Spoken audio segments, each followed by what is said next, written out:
morning, everyone. So, in our previous video, we have talked about matter, that is about element, compound, homogeneous mixture, metals, non-metal and metalloid. जैसे कि आप जानते हैं कि आपने हमारी जो पिछली वीडियो थी वो आपकी किसके ऊपर थी, मेटल्स के ऊपर थी, एलिमेंट के ऊपर थी, नॉन मेटल्स के ऊपर थी, मेटलॉइड्स के ऊपर थी, कंपाउंड के ऊपर थी और आपकी होमोजीनियस एंड हेटरोजीनियस मिक्सचर्स के ऊपर थी. तो अब हम बात करेंगे that is about solutions.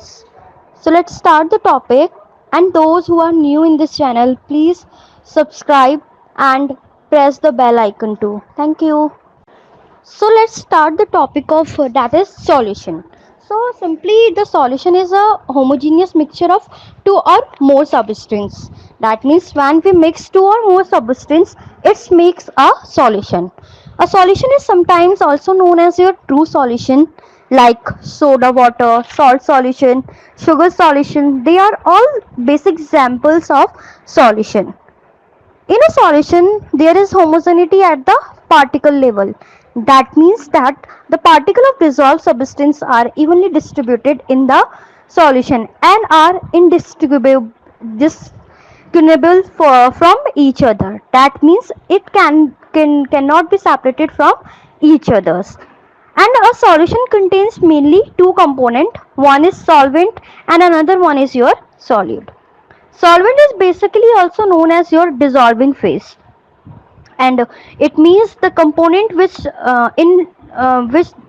dissolve the other component. That means it present in your larger amount. And what about solute?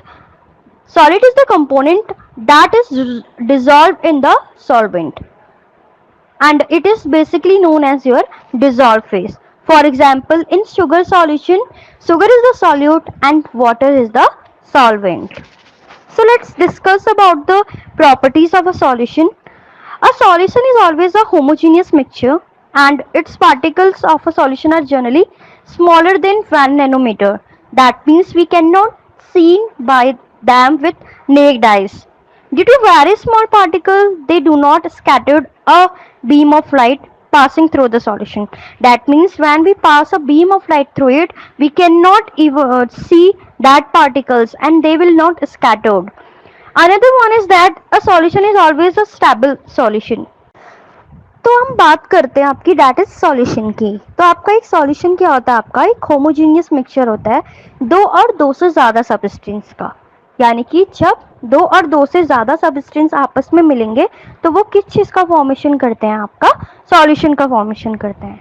Solution को हम कभी कभार टू सॉल्यूशंस भी बोलते हैं. उसके कुछ कॉमन एग्जाम्पल है जैसे सॉल्ट का सॉल्यूशन, शुगर का सॉल्यूशन, सोडा वाटर का सॉल्यूशन आपका कुछ जनरल एग्जाम्पल है. सॉल्यूशन में क्या होता है, आपका जनरली होमोजेनिटी होती है. मतलब जो पार्टिकल हैं वो आपके पूरी तरीके से क्या हो जाते हैं, डिस्ट्रीब्यूट हो जाते हैं सॉल्यूशन में. वो इतने ज़्यादा डिस्ट्रीब्यूट हो जाते हैं कि उनको डिस्टिंग्विश करना काफ़ी ज़्यादा क्या है, दिक्कत हो जाती है.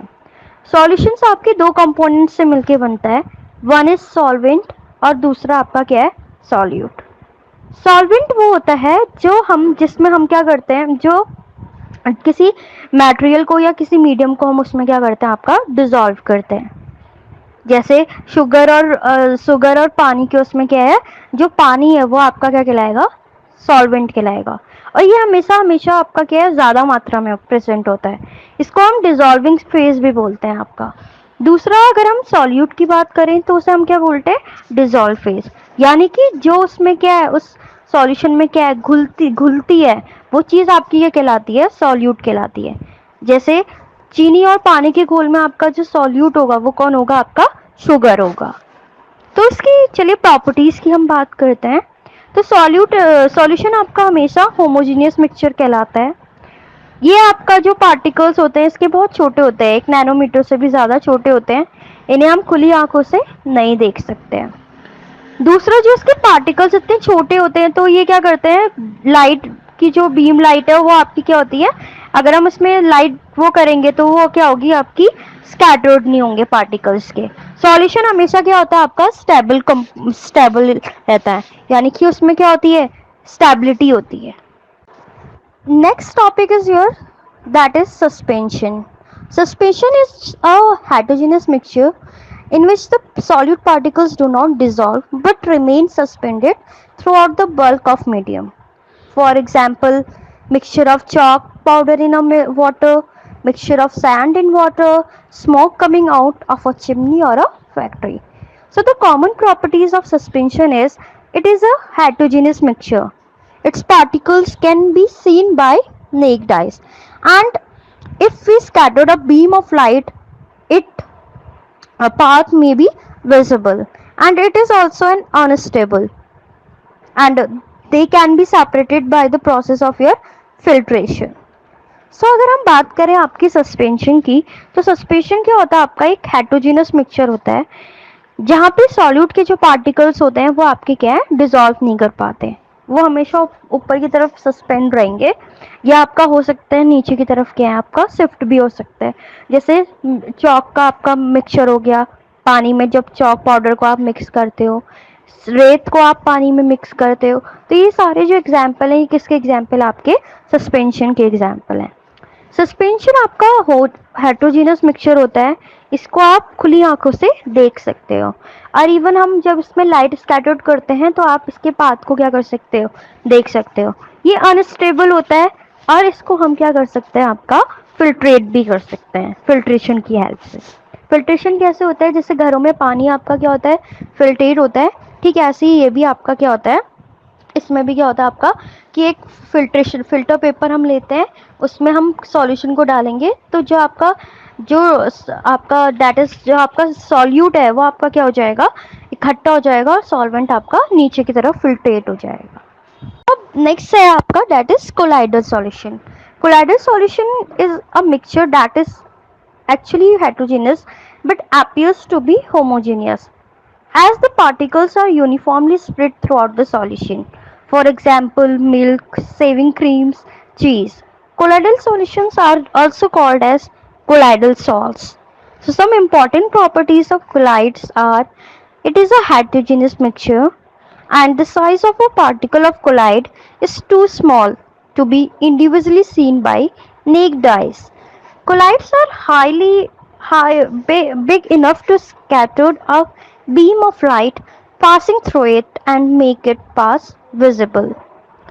And one more is that the colloids are generally quite stable. That is, particles do not settle down when a colloid is left undisturbed. And centrifugation is a process through which we can separate colloid particles from a colloidal solution. The common example of colloidal solution is that is also a Tyndall effect. That is, the scattering of light by colloidal particles is known as your Tyndall effect. You can observe in a Tyndall effect in following situation: when a fine beam of light enters a room through a small hole. This is also an example of Tyndall effect. And another example is when sunlight passes through the canopy of a dense forest. So these are the some common example through which you observe about Tyndall effects. आपका date is colloidal solution. Colloids क्या होते हैं, आपके एक mixture है जो आपका generally heterogeneous होता है, लेकिन जब हम इसे देखें तो वो कैसा दिखता है, आपका होमोजीनियस जैसा दिखता है। जैसे इसमें होता क्या है, आपके जो पार्टिकल्स हैं वो आपके क्या होते हैं, सॉल्यूशन में स्प्रेड किए जाते हैं। जैसे मिल्क हो गया, शेविंग क्रीम हो गया, और आपका चीज हो गया। अगर हम प्रॉपर्टीज की बात करें कोलाइड की, तो कोलाइड आपके कैसे होते हैं, हेट्रोजीनियस मिक्सचर्स के होते हैं, और जिनका साइज होता है वो आपका क्या होता है, बहुत ज़्यादा छोटा होता है। लेकिन छोटा होने के उससे भी हम इन्हें क्या कर सकते हैं, नेक्ड आई से आपका देख सकते हैं। नेक्स्ट है कि कोलाइड्स को हम क्या कर सकते हैं, अगर हम इसमें लाइट को आपका स्कैटर्ड करेंगे तो जो पाथ है इसका हमें दिख सकता है।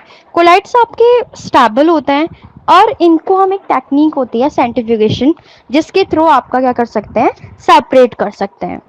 जब कोलाइडल पार्टिकल्स को हम क्या करते हैं, लाइट स्कैटर्ड करवाते हैं, तो वो प्रोसेस आपकी कहलाती है टिंडल इफेक्ट कहलाती है। जैसे आप बंद कमरे में जब आप लाइट को क्या करते हैं, टॉर्च की लाइट को क्या करते हैं, डालते हैं, तो उसमें से जो रेज निकलती है वो हमें उसका जो पाथ है साफ नजर आता है। तो वो आपका क्या है, टिंडल इफेक्ट का ही आपका क्या है, एक कॉमन एग्जाम्पल है।